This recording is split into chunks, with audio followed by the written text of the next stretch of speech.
سوال ہے، حدیث نبوی ہے تعلیم حاصل کرنے کے لیے چین بھی جانا پڑے تو جائیں، ٹھیک ہے. خاص طور پر چین کی طرف اشارہ کیوں کیا گیا ہے؟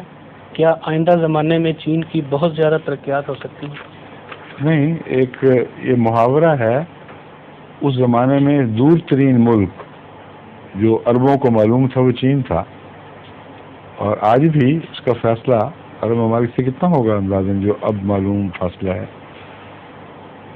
یہ دیکھیں نا، چین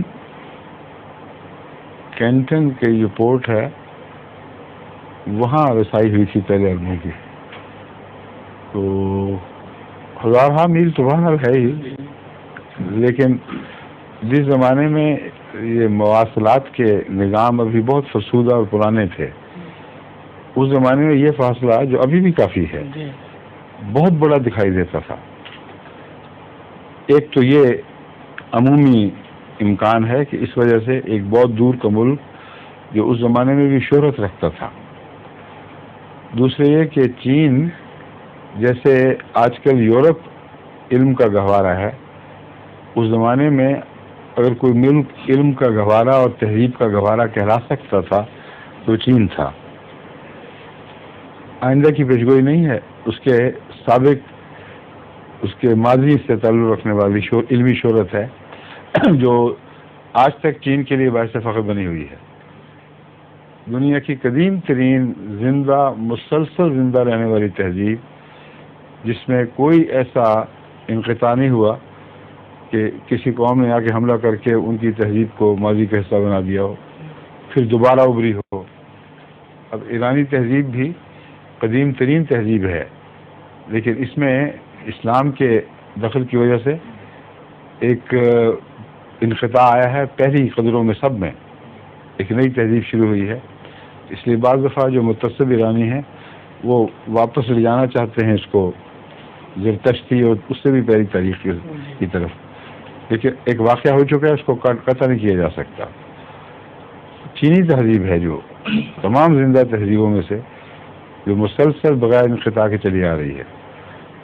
اس زمانے میں بھی چین کی شہرت تھی، اور جو سیاح واسطے کا رکھتے تھے وہ چین تک جاتے تھے، تو یہ عمومی شہرت بھی ہو سکتی ہے اس کی وجہ.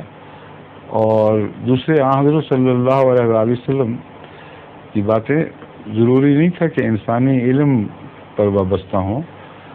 اللہ تعالیٰ آپ کو ایسے علم دیتا تھا جو قرآن میں واضح طور پر ہم نشاندہی نہیں کر سکتے کہ کہاں موجود ہے، مگر ایسی وحی تھی جو بعد میں نازل ہوتی رہی، اور قرآن میں مبنی بعض باتوں کی طرف وضاحت کے ساتھ اشارے فرمائے گئے، اور رویا کے ذریعے بھی آپ کو یہ علم دیا گیا. دجال کی تفصیل ہے، اور دیکھیں قرآن کریم میں تو دجال کا نام تک نہیں ملتا، لیکن یاجوج اور ماجوج کے ذکر میں جن قوموں کا ذکر ملتا ہے ان میں یہ بھی ایک فتنہ دجالیت بھی تھا.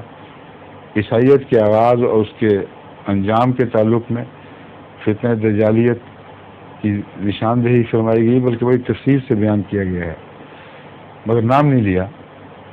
حضرت صلی اللہ علیہ وسلم نے نام لے کر دجال کا اس پر مزید بہت سی روشنی ڈالی ہے، جن میں سے ہر پیشگوئی کی بنیاد قرآن میں موجود ہے، مگر جب حدیثیں پڑھتے ہیں اکٹھی تو آپ کو کہیں دکھائی نہیں دے گی. قرآن کریم میں اللہ اس کی جو تیز رفتاری ہے اس کو گدھے اور اس کی رفتار سے ظاہر فرمایا گیا ہے. قرآن کریم میں ہے کہ اونٹنیاں، گابن اونٹنیاں معطل چھوڑ دی جائیں گی، کیونکہ وہ تیز رفتاری اور نرم رفتاری کے سفر میں مشہور تھیں. اس سے بہت بہتر تیز رفتار اور نرم رفتار گاڑیاں نکلائیں گی. مگر ان سب باتوں کا، ہوائی جہازوں کا ذکر قرآن کریم میں، یہ ساری پیشگوئیاں حضرت صلی اللہ علیہ وسلم نے دجال اور اس کے گدھے کے حوالے سے بیان فرما دی.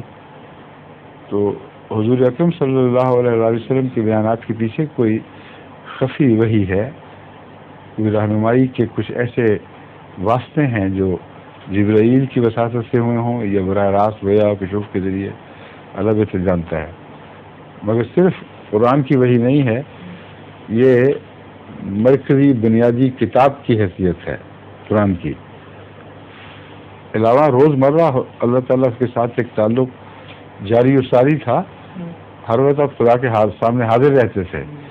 اس لیے چین کا وہاں ذکر کر لیں جب کتنی علمی شان پیش گوئیاں ہیں، ہرگز بعید رقم نہیں، نہایت ہی معمولی بات ہے. لیکن چونکہ واضح ذکر نہیں ہے اس لیے ہم اندازہ کہہ سکتے ہیں، ہو سکتا ہے یہ ہوا ہو، مگر میرا نہیں خیال کہ آئندہ کے لیے کوئی مستقبل میں چین کے عظیم علوم کی طرف اشارہ ہو. میرے خیال میں تو چین اپنے علمی ترقی کے دور کو مکمل کر کے اب اس مقام پہ پہنچ گیا ہے جہاں اس کی ایک الگ امتیازی حیثیت باقی نہیں رہی. ٹھیک ہے. ظہور مہدی آخر زمان